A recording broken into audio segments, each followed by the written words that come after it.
Do you need to troubleshoot user permissions or help someone with their Jira settings? The Switch User feature in PowerScripts for Jira lets administrators instantly become any user without knowing their password. To access the Switch User feature, navigate to Administration, Manage Apps, Power Apps Config, Tools, Switch User. For easy access to this feature, make sure the Quick Switch toggle is switched on. This lets you access the Switch User feature from your profile menu anywhere in Jira. Here's how to do it. Simply enter the username you want to impersonate and click Switch.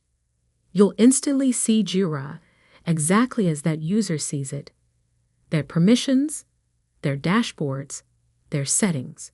As an administrator, you can switch to any regular Jira user, but you can't switch to another administrator.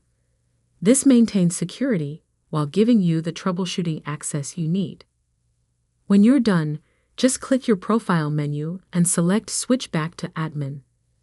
All switch activities are logged in Jira's audit trail for security and compliance. With the Switch User feature, you troubleshoot faster and help users better.